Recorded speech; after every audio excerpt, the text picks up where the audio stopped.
5-2 final score. Islanders up 2-0. And let's start in the illogical spot, which would be the end of the game.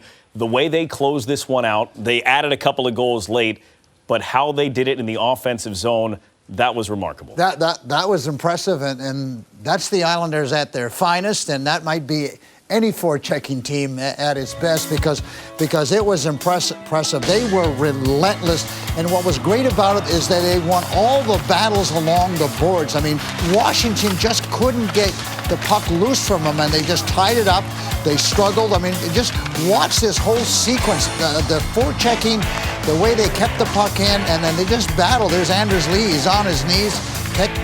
Konechny's got him down on the low and on the ice, and there's Bailey. Look at him. I mean, he just, again, throws it back in behind. And didn't we just watch this 15 seconds ago? Anders Lee along the boards, protecting the puck, and Washington Capitals is looking to dig it out, do something. They get it back in again, and they go to work all over again. And the poor defensemen for the Washington Capitals, they can do nothing but turn it over. They've got their backs to the play. They've got their noses in the glass. And then finally, with all that hard work, they get a lucky break, and they pretty much put the Washington Capitals to bed. But that was remarkable. Such tenacity by the New York Islanders. That was impressive. I really enjoyed that part of the game. And that shift started with Ovechkin on the ice and Tom Wilson on the ice. They were out there trying to get the game-tying goal. Instead, they wound up getting hemmed in their own zone, and eventually the Islanders put the insurance marker in. But this game started poorly for the Islanders. Ovechkin wound up scoring on the very first shot he took 54 seconds into the hockey game. And then in the second period, it's a struggling power play, but it was a catalyst to get them going tonight. It really kind of got them going, as you mentioned. I mean, they started in the second half of that first period to play much better hockey. It was all about the Washington Capitals early on. But then the second period, the Islanders started to come on, and then that power play was a huge factor for them because it gave them just a little bit of a boost. And for Nick Leddy, who, as I mentioned, doesn't shoot it a lot, but the Washington Capitals, they kind of killed this a little bit. Strange for me as Leddy has an opportunity. And look at the Capitals. Nobody challenges Leddy. He had all kinds of room. He took dead aim. He's got his head up all the way. And that puck might have hit.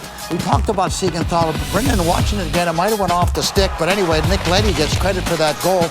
And then, of course, the Islanders go to work on that forecheck. Matt Martin, after he creates the turnover, drives to the front of the net, and Mayfield gets the puck right out in front to Martin. And the Islanders are really on a roll. But that man, number 8, well, he was in his mode tonight as he is able to score a couple of goals. And watch him come to the front of the net, and nobody picks him up, and great hand-eye coordination, and nobody celebrates a goal better than the great one. And Alex Ovechkin gets his team back in the game, but Brock Nelson said, no, not so fast, Alfonso. I've got a breakaway coming here, and boy, oh boy, does he make sure, a quick wrist shot, and hopefully no chance. And it's 3-2 for the Islanders, and they've got the lead again, and they just wouldn't relinquish it. Brock Nelson potted the game winner there. I'm still trying to figure out who Alfonso is. Nick Leddy, Matt Martin, Brock Nelson, they were all involved in that second period surge. You see all 3 goals coming in a span of 3 minutes and 58 seconds. The first 2 came in a stretch of 2:05, and there was, an Ovechkin goal slid in there 15 seconds before Nelson scored what goes down as the eventual game-winning goal.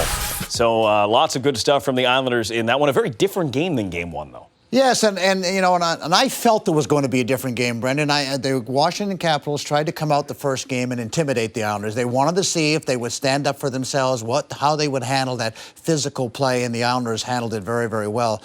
I really felt strongly they were going to play hockey in tonight's game, and they did. They came out, they played pretty much a straightforward game, not the physical part of the game, not the intimidation part of the game, except for Wilson. He did his thing, and it still didn't work. They just could not handle the Islanders 5-on-5, and the Islanders are just relentless. I mean, they are so focused right now. They're playing such a strong game. They're a tough team to play against, and their goaltending has been very good. Through the first 5 games, speaking of goaltending of the playoffs, .930 save percentage for Semyon Varlamov was the best in the National Hockey League. And if you watch the first shot he faced, not a good one. This was a sequence early on in the third period. It's the save of the game, brought to you by Bethpage Federal Credit Union. Bethpage Federal Credit Union, we care about what you care about. He finishes with 23 saves, timely saves, Butch, including these in the third. Yeah, he was really good in tight. Like his focus was good. Again, I always like Varlamov or any goaltender when there's not a lot of movement. So staying inside that crease area, inside the post area, not wandering out, not overplaying the shot. Had his eyes on the puck and made some big saves when he really needed to. So I'm still wound up, Brendan. Like you know, that kind of hockey game, I get really involved in. It just brings me back to my good old days. But you know, when you see that kind of play out of a hockey team, it just excites me, and it makes me realize why I enjoy the game so much. I mean, it was just a tremendous effort by the Islanders.